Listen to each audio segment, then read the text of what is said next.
لافاو کاریگەری لەسەر ژیانی 12 ملیۆن کەس داناوە. لافاو لە دوو مانگی ڕابردوودا کێشەی زۆری بۆ خەڵک پێکهێناوە و دۆخێکی ناسەقامگیر و مەترسیداری دروست کردووە. بە پێی زانیاریەکان و ئەو ڕاپۆرتانەی بڵاو بوونەتەوە، ئەم لافاوە خراپترین ڕووداوی سروشتی بووە لە 15 ساڵی ڕابردوودا لە ئێران و زۆرترین کاریگەری نیگەتیڤی بووە. بە پێی راپۆرتی ماڵپەڕی ڕیلێڤوێب، ئەم لافاوە و بەرزبوونەوەی ئاوی ڕووبارەکان کاریگەری لەسەر ژیانی 12 ملیۆن کەس داناوە. کۆمیسیۆنی ئوروپا دەڵێت ئەو لافاوە مەترسیدارترین دیاردەی 15 ساڵی ڕابردووی ئێرانە. ئەو لافاوە گەیشتووەتە 2000 شار و شارۆچکە و 23 پارێزگای ئێرانی گرتووەتەوە. وێبسایتی بەشی ڕاگەیاندنی نووسینگەی هاوئاهەنگی کاروباری مرۆڤدۆستانەی ڕێکخراوی نەتەوەی یەکگرتووەکان ڕایگەیاندووە کە 2 ملیۆن کەس لە ئێران پێویستیان بە یارمەتی مرۆڤدۆستانە هەیە و زیاتر لە 9 ملیۆن کەس ئاوارە بوون و ناچار بوون شوێنی ژیانی خۆیان بەجێبهێڵن.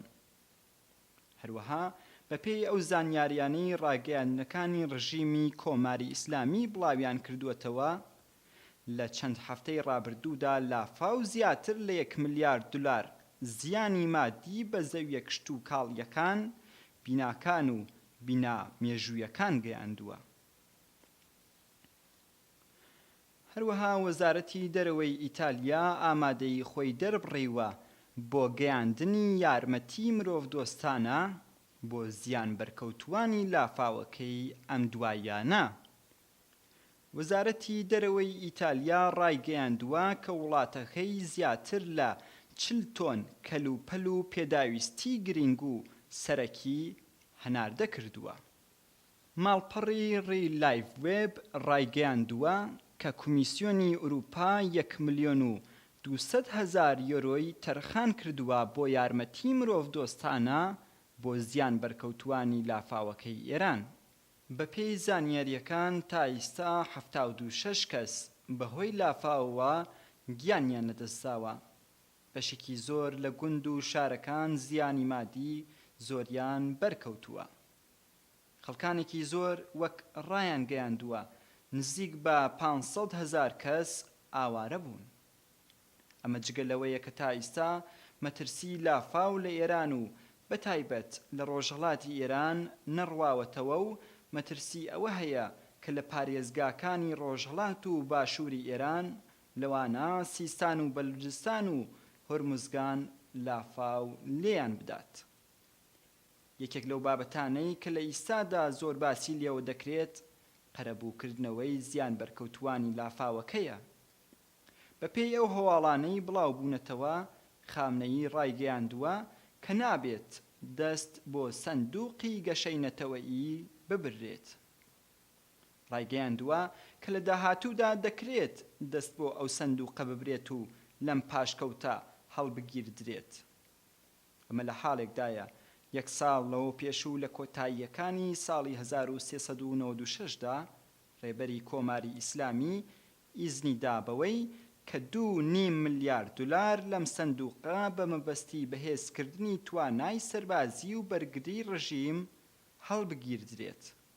لەم پەیوەندەدا مایک پۆمپێۆ وەزیری دەرەوەی ئامریکا ڕایگەیاندووە کە ڕێبەری کۆماری ئیسلامی و ڕژیمی تاران لە بری گەیاندنی خزمەتگوزاری و یارمەتی بە زیان بەرکەوتوانی لافاوەکە یارمەتی مادۆرۆ سەرۆککۆماری دیکتاتۆری ڤینزوێلا دەدەن.